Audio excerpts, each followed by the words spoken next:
हमारे देश में खाद्यान्नों का रिकॉर्ड उत्पादन हुआ।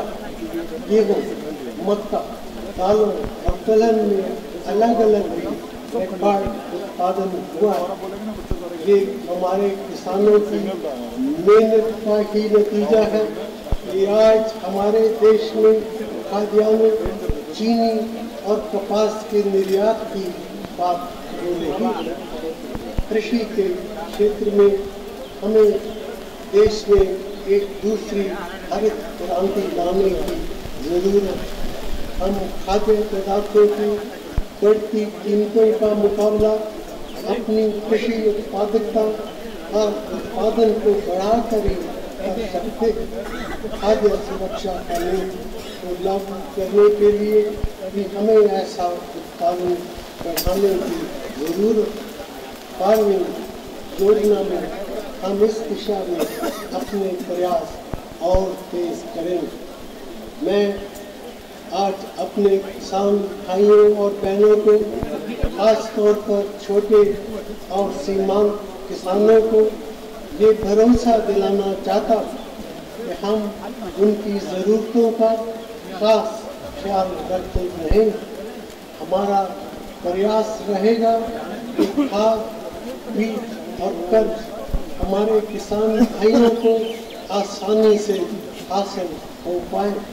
हम ये भी चाहते हैं कि हम ज़्यादा से ज़्यादा सिंचाई सुविधाएं अपने किसानों को उपलब्ध कराएं ताकि बारिश पर उनकी निर्भरता कम हो सके। भाइयों और बहनों, हमारा देश आज एक ऐसे दौर से गुजर रहा है जिसमें महंगाई लगातार ज़्यादा रही। महंगाई पर काबू पाना किसी भी सरकार की अहम जिम्मेदारी होती है। हमारी सरकार इस जिम्मेदारी को पूरी तरह समझती है। हमने लगातार ऐसे कदम उठाए हैं जिनसे महंगाई कम हो सके। कई बार हमें ऐसे हालात का सामना करना पड़ा है जिनमें बढ़ती महंगाई की वजह देश के बाहर अंतरराष्ट्रीय बाजारों में पेट्रोलियम पदार्थों, खाद्यान्नों और खाद्य तेलों की कीमतों में हाल के समय में काफ़ी बढ़ोतरी हुई। हम इन वस्तुओं का काफ़ी मात्रा में आयात करते हैं और इसीलिए इनकी बढ़ी हुई कीमतों का असर महंगाई पर पड़ता है। कई बार हम महंगाई पर काबू पाने में कामयाब भी हुए, लेकिन ये कामयाबी मुस्तकिल साबित नहीं होता।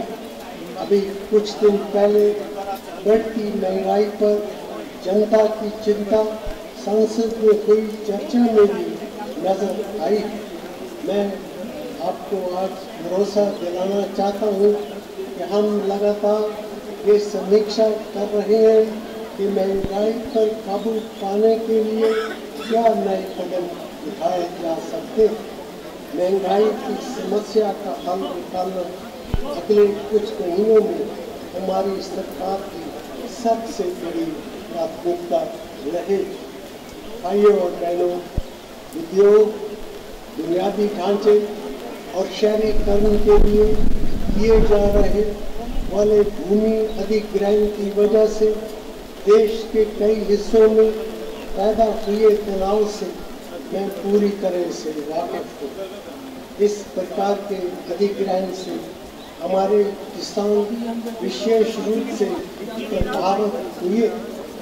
लोक हित योजनाओं के लिए भूमि अधिग्रहण जरूरी, लेकिन ये काम पारदर्शी और निष्पक्ष तरीके से होना चाहिए। जिन लोगों की रोजी रोटी अधिग्रहण की जाने वाली भूमि से जुड़ी हुई है, उनके हितों का पूरी तरह ख्याल रखा जाना चाहिए। हम चाहते हैं कि भूमि अधिग्रहण के काम में किसी के साथ नाइंसाफी न हो। इसीलिए हमारी सरकार 117 साल पुरानी कानून की जगह भूमि अधिग्रहण और पुनर्वास का एक ऐसा नया कानून बनाना चाहते हैं जो प्रगतिशील और संतुलित है। इसके लिए हमने एक मसौदा तैयार कर लिया और इस पर सहमति बनाने की कार्रवाई भी शुरू कर दी। जल्द ही संसद में हम इस नए कानून के लिए बिल पेश करेंगे। शिक्षा और स्वास्थ्य के क्षेत्रों में पिछले 7 सालों की अपनी उपलब्धियों पर हमें संतोष, चाहे वो बुनियादी शिक्षा हो, माध्यमिक शिक्षा हो या उच्च शिक्षा। हमने कई स्तरों में सुधार के लिए ठोस कदम उठाए और इसके अच्छे नतीजे सामने आए। पिछले कुछ सालों में शिक्षा के क्षेत्र में आमूल परिवर्तन हुए। आज बुनियादी शिक्षा हर नागरिक का अधिकार। अब हम माध्यमिक शिक्षा के यूनिवर्सलाइजेशन की बात कर रहे हैं। आज स्किल और वोकेशनल एजुकेशन डेवलपमेंट की एक अलग अहमियत। ऐसे बड़े परिवर्तनों को देखते हुए इस बात की आवश्यकता कि शिक्षा के सभी पहलुओं पर बारीकी से फिर विचार किया जाए। इसलिए हमने फैसला किया है कि हम एक एजुकेशन कमीशन बनाएंगे जो शिक्षा के सभी स्तरों पर सुधार के लिए सिफारिशें करे। मैंने 11वीं पंचवर्षीय योजना को कई बार शिक्षा योजना कहा है। जितना जोर हमने 11वीं योजना में शिक्षा पर दिया था, उतना ही जोर हम 12वीं योजना में स्वास्थ्य पर दें। मैं राष्ट्रीय विकास परिषद में ये प्रस्ताव रखूंगा कि 12वीं योजना स्वास्थ्य पर केंद्रित। मैं आपसे ये वादा भी करता हूँ कि शिक्षा और स्वास्थ्य के अहम क्षेत्रों में संसाधनों की कमी नहीं होने दी जाएगी।